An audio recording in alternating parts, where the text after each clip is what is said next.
오늘은 모평균의 추정에 대해서 이야기해 보도록 하겠습니다.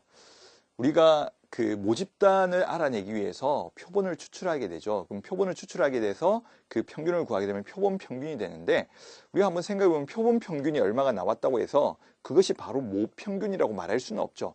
우리가 표본 평균의 기대값이 모평균이 되는 건 맞지만, 실제로 그 표본 평균의 기대값이라는 것은 무한히 반복해서 계속 뽑아줘야겠죠. 그런데 그게 아니라 한 번을 뽑았기 때문에 한 번을 통해서 뭐 N개의 표본을 뽑았다고 하면 그 표본 평균이 대표성은 띄고 있습니다. 그죠? 그것의 기대값이 모평균과 같기 때문에. 다만 그 한 번에 뽑은 자료를 가지고 우리가 모평균이라고 할 수 없기 때문에 신뢰 구간이라는 이야기를 우리가 쓰게 됩니다. 이제 그 부분에 대한 이야기를 좀 해보도록 하겠습니다.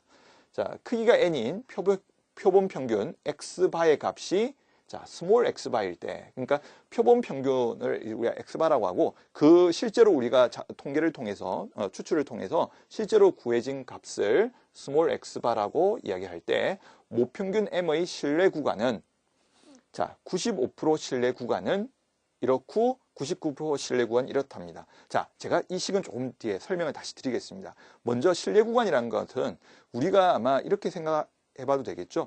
만약에 여러분이 학생들이, 만약 부모님께서 선생님 나이가 어느 정도 돼?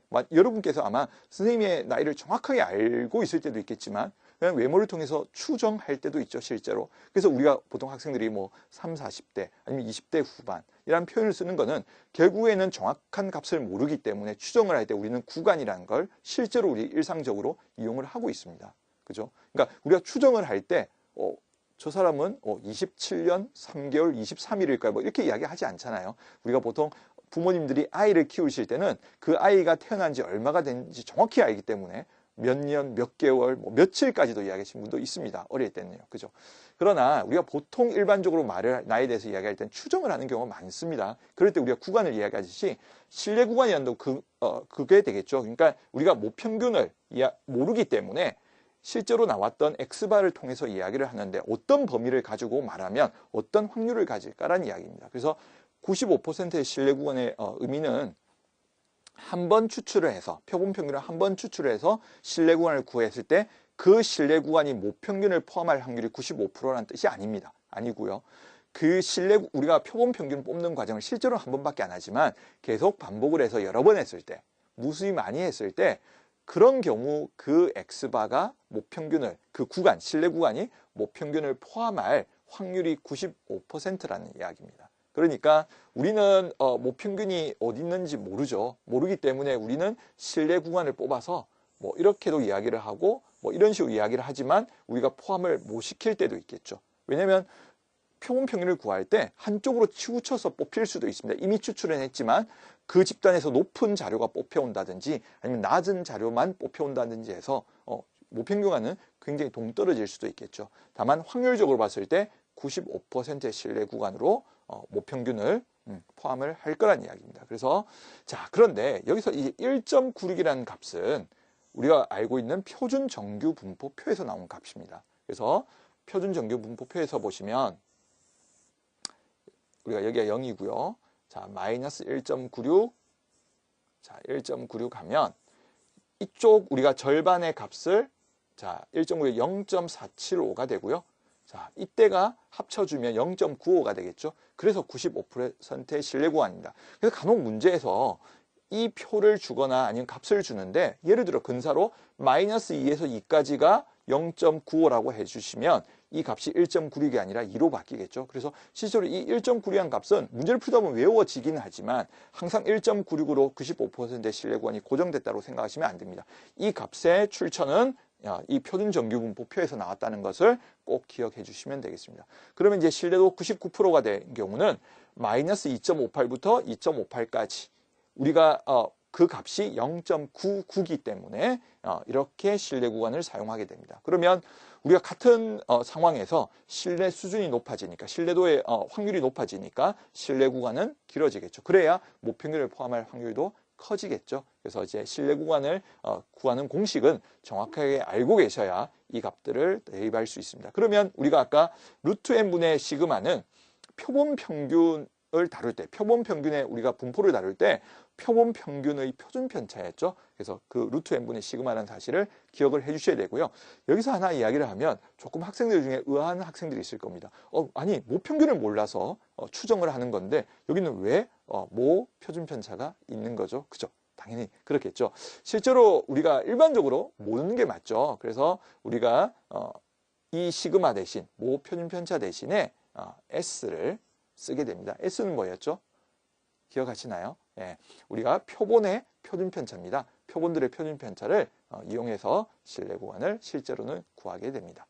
자, 그러면 우리가 문제를 통해서 한번 확인해 볼까요? 표준 편차가 50인 정규 분포를 따르는 모집단이니까 저 50은 시그마일까요? S일까요? 시그마죠. 그죠? 예, 왜냐면 모집단에서기 때문에 얘는 시그마가 되겠습니다.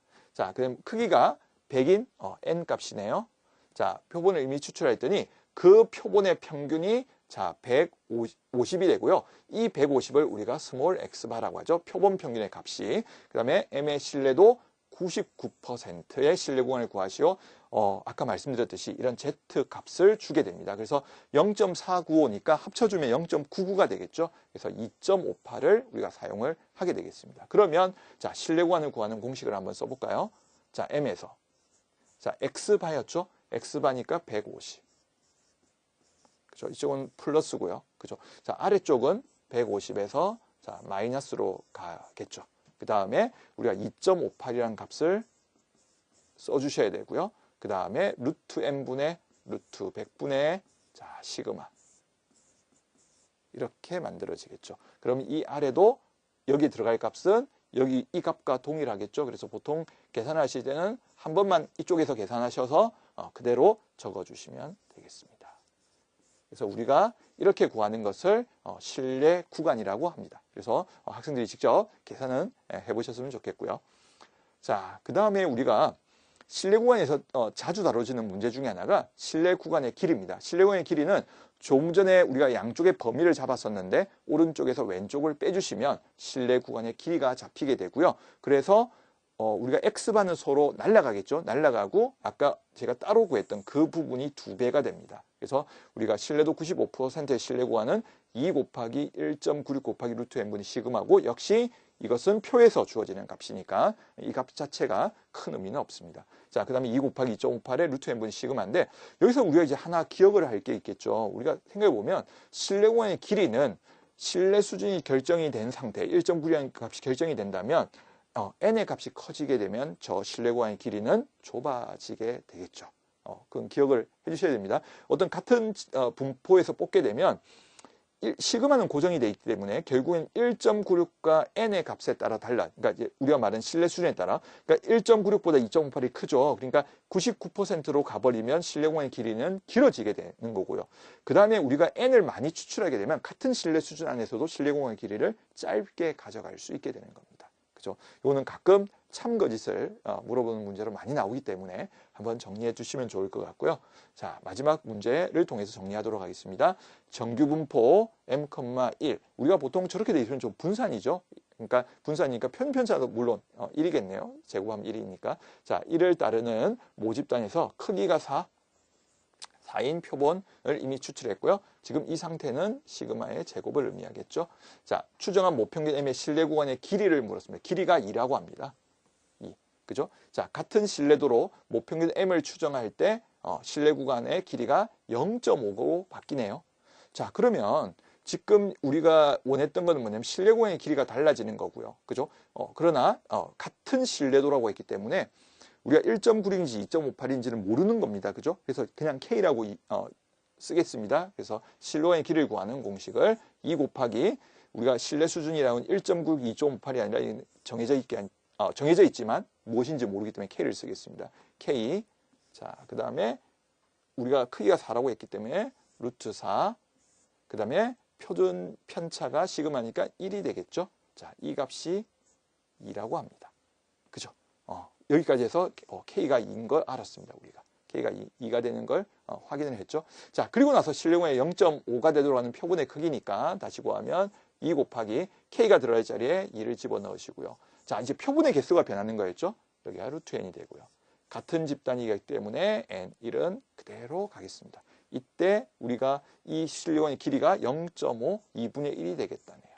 자, 그러면 루트 N은 8이 되어서 N은 64가 되겠죠. 그래서 보시면 실내 구간의 길이를 짧게 하기 위해서 다른 조건이 동일할 때 표본을 많이 뽑으면서 이렇게 줄여갈 수 있다라는 이야기가 되겠습니다. 그죠?